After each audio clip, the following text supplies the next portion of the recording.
나의 힘이신 여호와여, 내가 주를 사랑하나이다.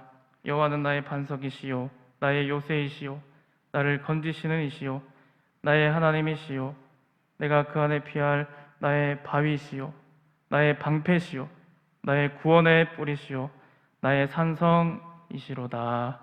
아멘.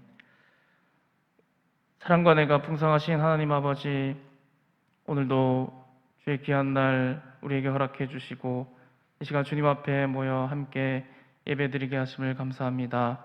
오늘도 우리가 주님 앞에 나아갈 때 우리의 마음과 뜻과 정성을 다하고 영과 진리로 주님 앞에 예배드리는 이한 예배 되어지게 도와주옵소서. 주께서 이 시간 좌정하시고 역사하여 주셔서 우리 마음 가운데 큰 은혜 부어 주옵소서. 살아계신 예수님 이름으로 기도하옵나이다. 아멘. 네, 찬송가 303장 함께 찬양드리겠습니다.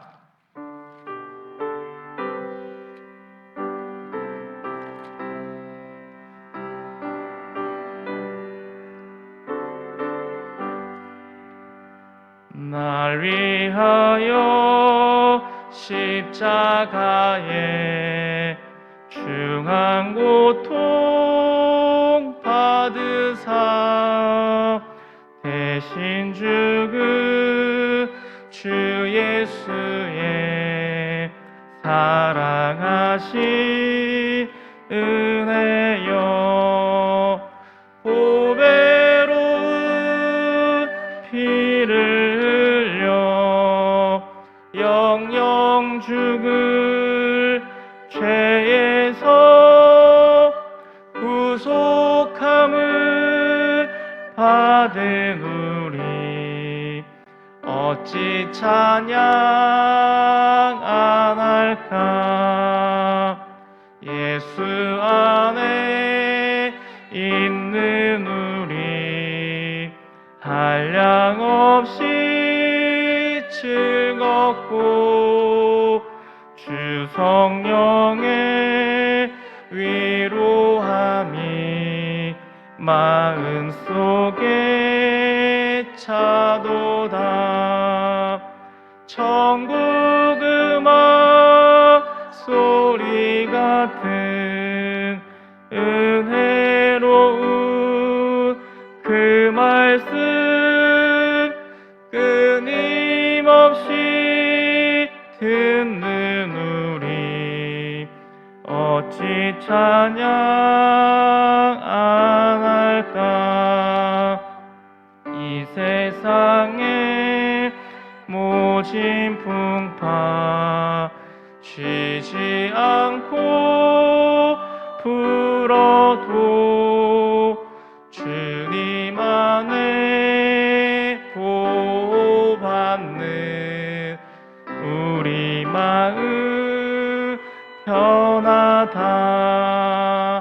늘 깨어서 기도하고 저 천국을 바라며 주님만을 기다리니 어찌 찬양 안 할까. 아멘. 네, 시간 우리 대표해서 박명욱 집사님 기도 인도해 주시겠습니다. 참 좋으신 하나님 아버지, 주의 전을 떠나 살던 며칠 동안 하나님 아버지의 불꽃 같은 눈동자로 저희를 지켜 보호하여 주신 감사드립니다. 우리가 세상 가운데 살아갈 때 힘과 방패가 되어 주시는 주님, 때로는 넘어져 절망 가운데 빠져 있을 때 주님께서 손잡아 일으켜 주시고, 시험과 환난 속에서 헤매일 때 도우시고 그날에 흘리는 눈물의 기도에 응답해 주셨던 주님을 기억합니다. 그럼에도 불구하고 때로는 주님의 그 은혜와 사랑을 잊고 살아갈 때가 많습니다. 저희들의 그 연약한 모습들을 용서하시고 주님의 긍휼과 자비를 구하옵나니 이 시간 저희들의 죄악된 모습들을 성령의 보혈로 깨끗게 씻어주시길 원하옵나이다. 주님, 추운 겨울이 지나가고 하나님의 사랑이 가득한 봄이 성큼 다가왔습니다. 이 봄을 마주하고 있는 시점에 우리의 얼어있던 신앙도 눈 녹듯 녹고 대지에 새싹이 돋아나는 것처럼 우리 심령의 생명의 싹이 새롭게 돋아나게 하옵소서. 코로나의 확산 속에서 처음 온라인 예배를 드리게 되었을 때 한편으로 불편하기도 하였는데 어느덧 온라인 예배가 편리함으로 다가와서 그것이 주는 편의에 젖어 예배의 관람자, 형식적인 예배의 모습이 우리 가운데 있을지 모릅니다. 혹시 우리 안에 그러한 모습이 있다면 속히 깨닫게 하시어 참된 예배자의 모습으로 회복시켜 주시옵소서. 코로나19가 우리 생활의 전반에 걸쳐 많은 변화를 가지고 왔습니다. 그리스도인으로서 그 변화의 바람에 지혜롭게 잘 대처할 수 있도록 도와주옵소서. 본질적으로 하나님의 말씀 속에서 이 세대와 다음 세대를 향하여 그리스도인들에게 주시는 하나님의 메시지가 무엇인지 잘 분별할 수 있는 지혜를 구하옵나이다. 또한 현재 경제적으로 또한 현실적 어려움으로 고통받고 있는 주의 자녀들을 위로하여 주시옵고 도와주시고 긍휼을 베풀어 주시옵소서. 하나님의 도우심과 회복의 은총을 구하옵나이다. 이럴 때일수록 믿음의 끈을 놓치지 않고 영적으로 하나님과 접속하여서 주님을 바라보고 의지하고 은혜 가운데 지나갈 수 있도록 성령 하나님 도와주시옵소서. 이 세대를 살아가는 그리스도인들이 코로나19로 인한 세상의 편견 때문에 낙심되었던 순간들이 많이 있었습니다. 이 땅의 주인이신 하나님 아버지의 능력으로 코로나가 하루속히 종식되고 교회를 향한 모든 불신과 편견들이 사라지게 하여 주시고 주님의 몸된 교회를 새롭게 하시고 곳곳마다 성령의 새바람이 불기를 간절히 소망합니다. 코로나 백신이 잘 보급되고 접종이 원활하게 이루어질 수 있도록 그 과정 또한 간섭하여 주시옵소서. 담임 목사님께 하늘의 지혜를 더하시고 영육 간에 강건하시며 몸과 마음이 지치지 않게 도와주시옵소서. 아멘. 목사님 가정의 축복과 평안을 주시고 맡기신 사역과 사명을 충성되이 감당하시며 풍성한 열매를 맺을 수 있도록 도와주시옵소서. 그 부교역자님들에게도 동일한 은혜를 더하여 주시고 목사님을 도와 교회를 이끌어 가시는데 부족함 없도록 지혜와 성령의 능력을 더하여 주시옵소서. 사역을 감당하실 때 여러모로 어려움 당치 않도록 도와주시고 하나님 나라 확장에 쓰임받는 귀한 목회가 될 수 있도록 축복하여 주시옵소서. 인동교회를 사랑하시는 하나님 아버지, 교회를 향한 눈물의 기도와 기쁨의 헌신이 마르지 않게 하여 주시옵소서. 다음 세대를 위해 준비하는 교회 되게 하옵시고 하나님의 뜻을 이루어 가는데 쓰임받는 교회 되게 하옵소서. 본이 되는 교회, 이끄시는 대로 순종하는 교회 되게 하옵소서. 인동교회를 통하여 수많은 영혼들이 주님께로 돌아오는 역사가 임하게 하여 주시옵소서. 셀 모임과 행복 모임, 양육반과 제자 학교 및 제자 대학이 다음 주부터 하나씩 시작됩니다. 영적 어린아이에서 머물지 않게 하시고 주님을 닮아가기 위해 몸부림쳤던 사도 바울을 본받아 말씀을 배우고 행함에 있어 최선을 다하는 성숙한 그리스도인이 되게 하옵소서. 하나님의 부르심을 깨닫고 즉시 순종하여 많은 성도들이 훈련에 참여할 수 있도록 성령 하나님 도와주시고 이 과정들을 통해 하나님 나라 확장에 쓰임받는 일꾼들이 많이 나오게 하여 주시옵소서. 지금 이 시간 주시는 말씀으로 우리 마음을 비춰주시고 하나님의 놀라운 역사를 체험하는 시간 되게 하여 주시옵소서. 예배 가운데 주님 홀로 영광 받아 주실 줄 믿사옵고 거룩하신 예수님 이름으로 간절히 기도드리옵나이다. 아멘.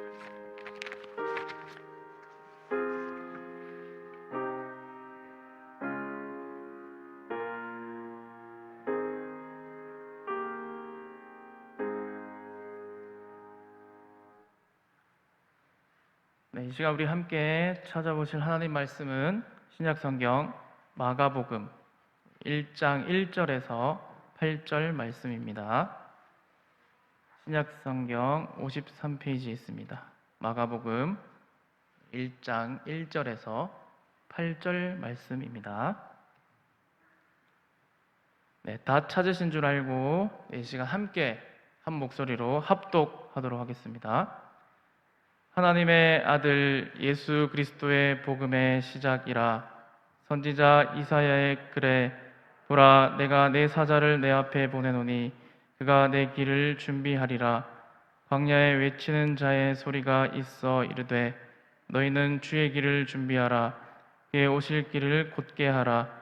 기록된 것과 같이 세례 요한이 광야에 이르러 죄사함을 받게 하는 회개의 세례를 전파하니 온 유대 지방과 예루살렘 사람이 다 나아가 자기 죄를 자복하고 요단강에서 그에게 세례를 받더라.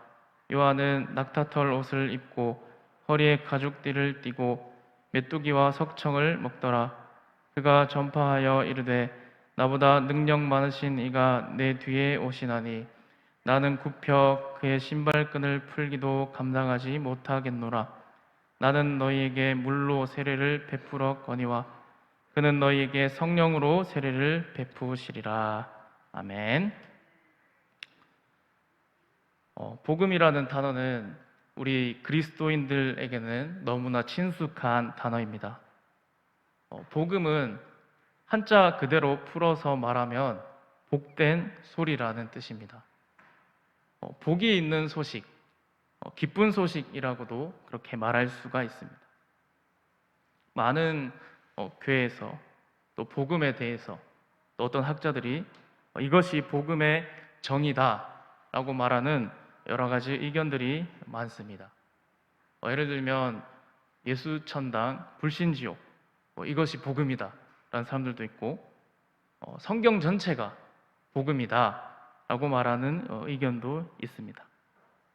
그러니까 여러 가지 관점과 시각에 따라서 정의를 여러 가지로 그렇게 내릴 수가 있을 것입니다. 근데 오늘은 이 본문에서 말하고 있는 이 복음의 의미에 대해서 한번 생각해 보고자 합니다. 마가복음은 마가가 로마에 있는 기독교인들에게 쓴 편지요 책입니다.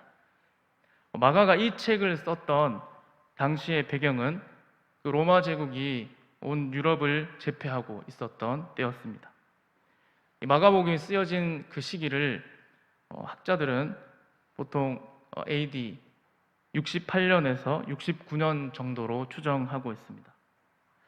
이 시기는 그 로마에 있는 그리스도인들이 신앙생활하면서 살아가기가 너무나 힘이 들었던 때였습니다.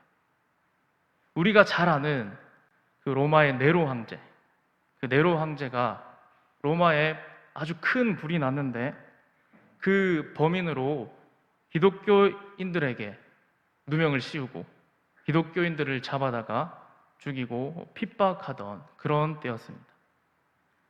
이렇게 억울하고 또 처참한 일들을 겪고 있는 그 로마에 있는 그리스도인들에게 마가는 믿음과 신앙을 잃지 않도록 이 마가복음을 쓰는 것입니다. 그래서 우리 마가복음의 시작이 바로 이렇게 시작하고 있습니다. 우리 1절을 한번 같이 보시면 하나님의 아들 예수 그리스도의 복음의 시작이라. 네, 이렇게 마가는 선포하고 있는 것입니다. 이 선포하고 있는 이 말씀은 오늘 본문의 시작이기도 하면서 이 마가복음 전체의 시작이라고 하는 것입니다. 과연 마가가 이 책을 통해서 누구의 이야기를 할 것인가? 라고 그러한 질문을 했을 때 바로 거기에 대한 답이 하나님의 아들 예수 그리스도에 대한 이야기다 라고 이렇게 대답할 수가 있을 것입니다. 이런 점에서 마가복음 전체의 주제라고도 할 수 있고 오늘 이 본문의 주제이기도 합니다. 이 시간 우리는 이 복음이라는 단어의 의미와 하나님의 아들 예수 그리스도의 복음의 시작이 과연 무엇을 나타내고 있는지 또 그것에 대해서 함께 나누는 시간이 되었으면 좋겠습니다. 먼저 복음이라는 것이 오늘 본문에서 무엇을 뜻하는지 살펴보길 원합니다. 1절에 이 복음이라고 하는 단어는 이 성경 원어로 보게 되면 그 헬라어로 유앙겔리온이라는 단어를 쓰게 됩니다. 그런데 이 단어가 당시 그 로마의 1세기경 그 당시에 어떤 의미로 쓰여졌는지 알아야 합니다. 이 로마인들에게 유앙겔리온은 공적인 그런 영역에서 사용되었다고 합니다. 그러니까 먼저 한 세 가지 정도로 이야기할 수가 있는데, 먼저 신의 아들로 알려진 이 황제의 탄생, 그리고 황제가 즉위하는 것, 또 전쟁에서 승리하는 것, 이 세 가지의 내용을 유앙겔리온이라고 했다고 합니다. 그러니까 이 세 가지 모두가 황제와 그렇게 연관이 있는 것이죠. 즉 로마인들에게는 이 황제 시저가 다스린다는 이 소식, 그것이 바로 복음이었던 반면에 유대인들에게는 구약 성경이 있습니다. 그 구약 성경을 잘 살펴보면 하나님이 다스린다는 것을 복음으로 유대인들은 그렇게 받아들였다는 것입니다. 자, 그렇다면 오늘 이 마가복음에서 말하는 이 예수 그리스도의 복음은 무엇을 뜻할까요? 결론부터 말씀드리면 그것은 예수 그리스도가 다스린다는 소식입니다. 이 마가복음 전체를 살펴보면 예수 그리스도를 통해서 하나님이 통치하는 그런 모습을 보여주게 됩니다. 이것을 마가복음 그 전체를 보았을 때 좀 역설적인 의미도 가지게 되는데, 예수님이 이 로마법에 따라서 황제에 대한 반역죄로 십자가에 처형받는 그런 인물로 그 당시 많은 사람들에게 생각되어지기도 했습니다. 또 유대법을 따라서 보면 예수 그리스도는 신성모독죄로 정죄받아서 하나님의 복음을 거스르는 그런 인물로 이해되기도 했다는 것입니다. 그러나 마가는 예수님이 십자가에 죽으셨지만 부활하심으로 그 죽음을 죽이셨고 사망 권세까지도 이기고 다스리셨음을 선포하고 있습니다. 그러니까 죽음까지도 다스리시는 바로 예수 그리스도라고 하는 것입니다. 먼저 이 마가의 예수 그리스도의 복음은 구약 성경을 인용하면서 시작합니다. 2절에서 3절입니다. 선지자 이사야의 글에 보라, 내가 내 사자를 내 앞에 보내노니 그가 내 길을 준비하리라. 광야에 외치는 자의 소리가 있어 이르되 너희는 주의 길을 준비하라. 그의 오실 길을 곧게 하라. 이것은 그리스도의 오심이 이미 오래전에 예언되었음을 보여주는 것입니다. 이 인용된 구절은 이사야와 말라기의 그 말씀을 묶어서 이렇게 오늘 인용하고 있는데요. 구약에 의하면 예수 그리스도가 오기 전에 그 길을 준비하는 사자를 보낸다고 하였습니다. 즉 광야에 외치는 자의 소리, 그것은 바로 우리가 잘 알듯이 세례 요한이었습니다. 광야에서 이 외치는 자의 이 소리는 마치 그 모습도 구약의 그 엘리야 선지자를 연상케 했습니다. 세례 요한이 광야에서 죄 사함을 받게 하는 회개의 세례를 주었습니다. 그러자 온 유대 지방과 예루살렘에서 다 나와 자기 죄를 자복하고 요단강에서 세례를 받게 되었습니다. 예수 그리스도의 복음의 시작은 구약 성경이 예언해 놓은 그 예언이 이루어지면서 시작되었습니다. 그 예언에서 가장 중요한 것은 주의 길을 준비하는 것이며 그분의 오실 길을 곧게 하는 것이었습니다. 세례 요한은 주의 길을 준비하기 위하여 보낸 사자였습니다. 그래서 그는 광야에서 죄 사함을 받게 하는 회개 세례를 전파하고 요단강에서 세례를 주었던 것입니다. 세례 요한이 광야에서 그 모습을 드러낸 사건, 바로 이스라엘 사람들에게 이 말라기의 말씀을 주신 이후에 한 300년이 넘는 시간이 흘렀습니다. 그 오랜 시간이 흐르고 세례 요한이 등장함으로 다시 하나님의 말씀이 이스라엘 백성들에게 들려지기 시작한 것입니다. 세례 요한은 회개의 세례를 전파했습니다. 구약에서 회개는 하나님께로 돌아가는 것, 하나님께로 돌아서는 것을 뜻합니다. 그런데 이 이스라엘 사람들에게는 이 세례라고 하는 것, 회개하는 것, 그것은 어색한 일이었습니다. 왜냐하면 그 이유는 지금까지 그 죄사함을 받기 위해서는 성전에서 제사를 드렸기 때문입니다. 그러니까 이스라엘 사람들 지금까지 한 번도 해보지 않고 또 하지 않았던 그러한 일들을 하도록 지금 세례 요한에게 요구받고 있었던 것입니다. 그럼에도 불구하고 이 온 유대와 예루살렘에서 나와서 자기 죄를 자복하고 세례를 받았습니다. 세례 요한은 또 이렇게 전파했습니다. 나보다 능력 많으신 이가 내 뒤에 오십니다. 나는 그의 신발끈을 푸는 것도 감당하지 못하겠습니다. 나는 물로 세례를 베풀지만 그분은 성령으로 세례를 베푸실 것입니다. 요한은 자신의 역할과 또 신분에 대해서 명확하게 밝히고 있습니다. 요한의 임무는 주의 길을 준비하는 것이었습니다. 길을 예비한 후에 그 길에서 사라져 버리는 것이 요한의 임무였다는 것입니다. 요한은 지금은 자신이 이렇게 강력한 모습으로 등장하지만 우리 주님이 등장하시면 자신은 아무것도 아니라고 그렇게 밝히고 있습니다. 나는 굽혀서 그의 신발끈을 풀기도 감당하지 못하겠노라 라고 말하므로 주님과 비교했을 때 너무나도 미약한 자신의 모습을 강조하고 있습니다. 이 신발끈은 종들이 푸는 것인데 그 신발끈을 푸는 종들보다 더 못한 존재로 자신을 낮추고 있다는 것입니다. 그런데 이것은 요한이 겸손했다고 하는 그런 모습으로 볼 수 있습니다. 하지만 실제로 예수님은 하나님의 아들이시고 창조주이시오 구속주이시오 찬양받기 합당한 분이시기에 이 세례 요한의 말은 당연한 것입니다.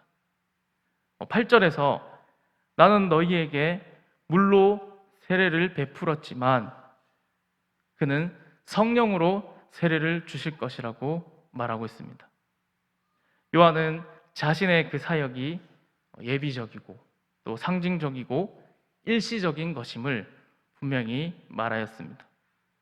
그의 세례는 물로 주는 세례이지만 뒤에 오실 분, 바로 예수 그리스도는 성령으로 세례를 줄 것입니다. 물로 세례를 베푸는 것과 성령으로 세례를 베푸는 것의 그 차이는 무엇일까요? 물로 세례를 베푼다는 것은 죄사함을 받고 정결하게 되었다는 것을 상징적으로 보여주는 것입니다. 하지만 예수님은 우리에게 성령으로 세례를 주십니다.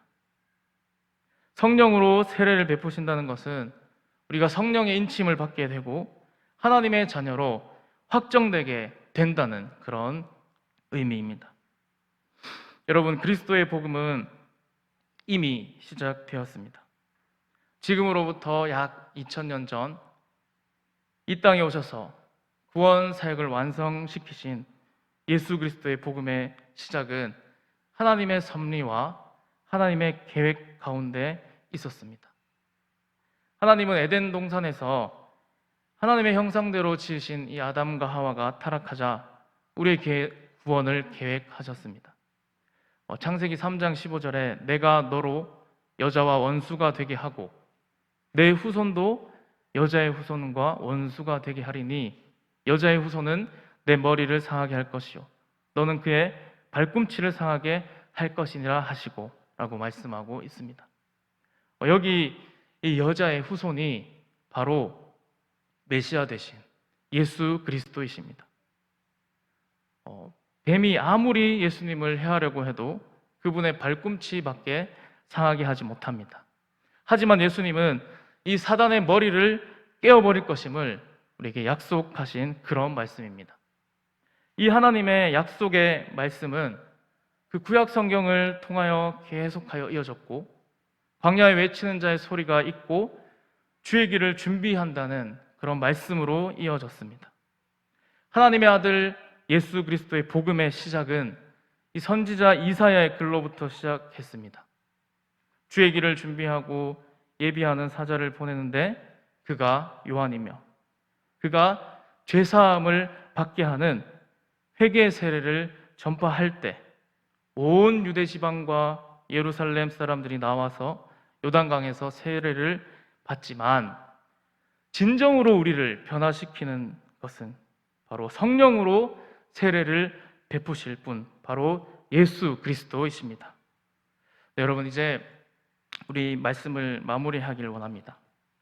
오늘 본문에서 말씀하고 있는 이 복음은 바로 예수 그리스도가 모든 것을 다스린다는 그런 좋은 소식이었습니다. 이 세상을 비롯하여 모든 것을 우리 예수 그리스도께서, 우리의 왕 되신 주님이 다스린 줄로 믿습니다. 그 예수 그리스도께서 오늘날 우리와 함께 하시고 우리의 삶도 다스려 가실 줄로 믿습니다. 오늘 우리의 연약함도 그분은 품어주시고 죄인된 우리를 친구로 불러주시고 은혜를 베풀어 주시는 줄로 믿습니다. 여러분, 오늘도 우리 좋으신 그 주님 앞에 우리가 날마다 찬송하고 주의 은혜를 사모하며 기도하며 나아가는 저와 여러분들이 되어지길 간절히 소망합니다. 함께 기도하겠습니다. 살아계신 하나님, 감사합니다. 오늘도 우리가 주의 말씀을 통하여 예수 그리스도가 다스린다는 그 복음의 좋은 소식을 듣게 하심 감사합니다.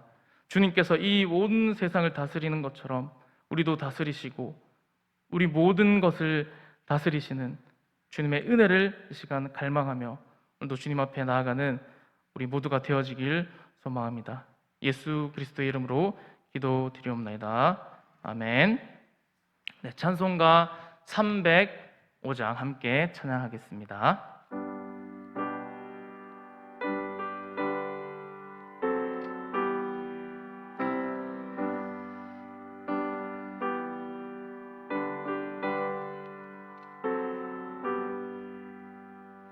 나 같은 죄인 살리신 주 은혜 놀라워 잃었던 생명 찾았고 광명을 얻었네. 근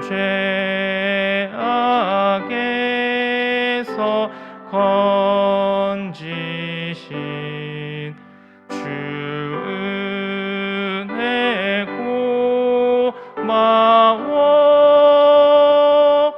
나 처음 믿은 그 시간 귀하고 귀하다. 이제껏 내가 산 것도 주님의 은혜라. 또 나를 장차 본향에 인도해 주시리. 거기서 우리 영원히 주님의 은혜로 해처럼 밝게 살면서 주 찬양하리라.